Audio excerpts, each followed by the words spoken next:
a senior researcher at the Alliance to Feed the Earth in Disasters. And today I'm talking to you here about seaweed as a resilient food solution in nuclear winter. If you want to connect with us, you can do so with the link or with my email address simply.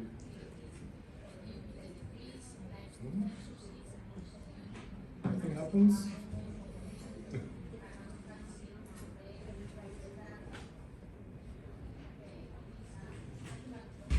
Arrow on the right. Yeah, pressing the, no. Alright, so what happens after a nuclear war? Nuclear war has come back into all of our minds due to the invasion of Ukraine, and we mostly focus on the explosions and the radiation. However, the biggest problem is likely the nuclear winter that would happen afterwards. And one landmark study here was by Cooper et al. In 2019. They measured different scenarios of nuclear war, and this year one is the worst case with 150 teragrams of black carbon emitted in the atmosphere. This just shows how the temperature develops in a nuclear war for the first 15 years after the war. And as you can see here, we have a very big drop in the first few years, so up to minus 10 degrees globally on average. I can assure you this is not the only part of it. You can also see massive shifts in like precipitation or ocean currents. And all those climate effects have big influences on our food system.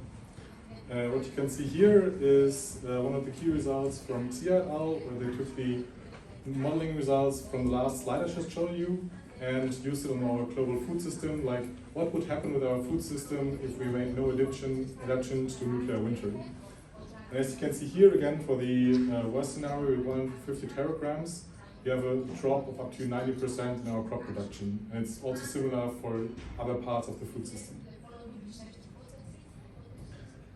And we at OFED, we are looking at how we could provide enough food for everyone in such situations. We call those resilient foods, which just means foods which can even produce reliable food in such a situation like a nuclear winter. And one of the things that I'm looking at is seaweed. You might be wondering why seaweed. Seaweed is just a very good food because it can grow extremely fast, so up to 30% per day under optimal circumstances. Also, you don't need that much technique for it, so those pictures here are from actual seaweed farming. As you can see, it can be done quite low-tech.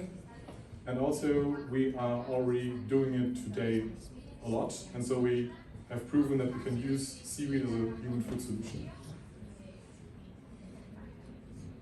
And how we do this? So we had a two-step process. We used a seaweed growth model and fed it with the environmental data from the nuclear winter simulations. This gave us a seaweed growth rate for every point in the oceans.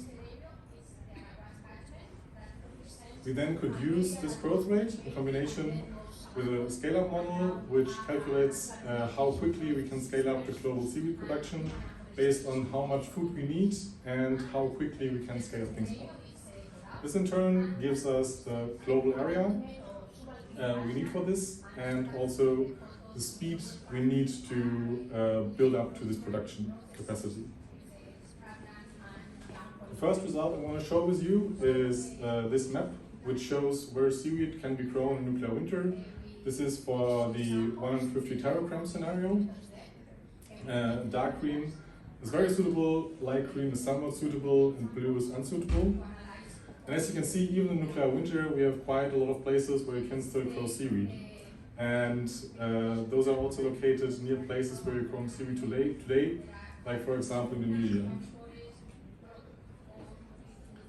The next thing I want to share with you is how quickly the seaweed grows over time in the nuclear winter. What you can see here are the first 10 years and the mean daily growth rate. The different colors indicate how severe the nuclear winter was. The darker green means more severe nuclear winter. And as you can see, in the first few years we have bigger growth, and we also have bigger growth in the most severe nuclear winters, which might seem counterintuitive. However, nuclear winter disrupts global ocean currents as the heat exchange in the global climate changes. And this disruption brings more nutrients to the surface. And those nutrients are what the seaweed needs, because it's usually constrained by nutrients, not by light or temperature. The last result I want to share with you is the result from our scale-up model.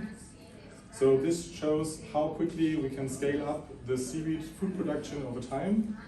The aim here was 70% of the global human food demand. This does not mean that we want to feed humans 7% seaweed, but that we would also have enough seaweed available for feed for animals, but also biofuels.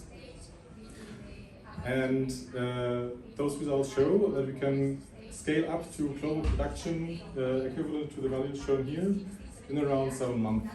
We modeled this on the production capacity of the US in the Second World War, because also showed there was a massive shift in how a large country produced, in this case, airplanes. And to get to my conclusion, so seaweed has a very high potential to be an important pillar of global food security, especially after a severe nuclear war. Also, we have large ocean areas where we can grow seaweed, and those are also often located near places where we're already growing seaweed today. And finally, I would just like to highlight that seaweed could be very good in helping avoid a global famine in nuclear winter, while also giving us a chance to improve food security today. And there's also research going on how we could use seaweed to sequester carbon from the atmosphere. So it's a pretty good package. Thank you for your time. The results are available as a preprint, which is right now submitted to our future. And again, if you want to get into contact with us, you can do it by following the link or by writing an email. Thank you.